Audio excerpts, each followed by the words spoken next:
Salut à tous, bienvenue sur BFT et c'est parti pour le débrief de la deuxième demi-finale du mondial entre l'Argentine et l'Angleterre. L'Argentine qui renverse l'Angleterre au bout du bout. Il n'y a pas eu de prolongation, mais au bout du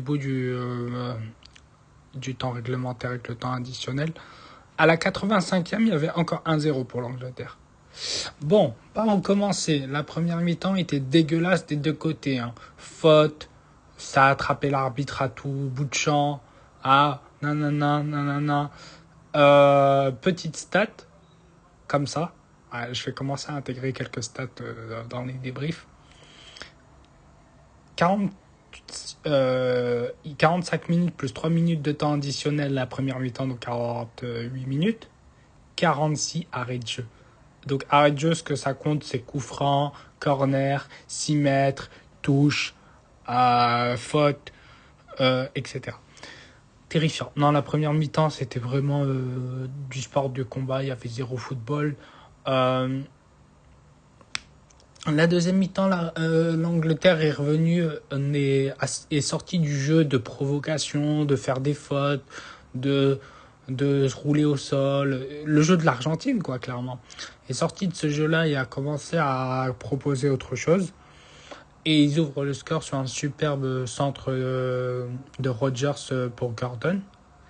Et après, t'as Thomas Tuchel qui, clairement, on va dire les termes, il chie dessus. Ok, on mène 1-0, on ferme tout, on ferme la boutique, tous les attaquants sortent. Je me rappelle plus des changements, mais Gordon sort pour Kansa. Ce qui est un changement quand même assez significatif de la façon de jouer. Kansa est un joueur plus défensif Kansa est un joueur plus défensif que Gordon. Donc voilà, donc là, ils ont laissé le ballon à l'Argentine. Ils se sont regroupés à 9 dans la surface avec 2 devant. Et ça attendait. Ils se prenaient des vagues de l'Albi Céleste. Vague après vague, après vague, après vague, après vague, après vague, après vague. T'as 2 super barrés de Pickford. Et t'as un poteau de McAllister. Et ça se prend vague après vague, après vague, après vague. Maintenant, on va ouvrir un dossier. Messi, arrête tes conneries, s'il te plaît, stop. T'as pas 39 ans, toi. Sérieux, t'as 33 ans peut-être, mais t'as pas 39 ans. Qu'est-ce que tu me racontes? Ouais, Messi, c'est encore trop fort. C'est terrifiant. Je crois que déjà, c'est le meilleur buteur du mondial. Si je me trompe pas. Mais là, ce soir, c'est encore 2 passes décisives. Et contre l'Angleterre, c'est pas contre... c'est pas contre pif paf pouf. C'est pas contre l'Algérie, avec tout le respect de l'Algérie. Mais c'est pas contre l'Algérie ou la Jordanie. Là, c'est contre l'Angleterre. C'est les derniers finalistes du championnat d'Europe en 2024. Oh, sérieux. Messi, il faut lâcher le dossier à un moment, il faut arrêter les bêtises. Bref, Messi, c'est encore trop fort. Qu'on l'aime pas, faut reconnaître en fait que... Voilà. L'Argentine, vague après vague après vague. Messi récupère le ballon sur un arrêt de Pickford, je crois, que le côté gauche, je sais plus c'est qui côté gauche, et Messi le récupère à droite de la surface, feinte de centrer pied gauche, ça remet à Enzo qui te met une frappe à peu près aux 25 mètres, voilà, but. Franchement, il est pas mal le but du tout. Mais voilà. Et là, moi, quand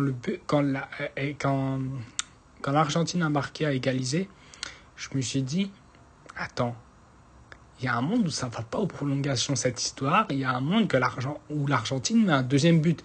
Parce que, en fait, après avoir ouvert le score, l'Angleterre a refusé le jeu.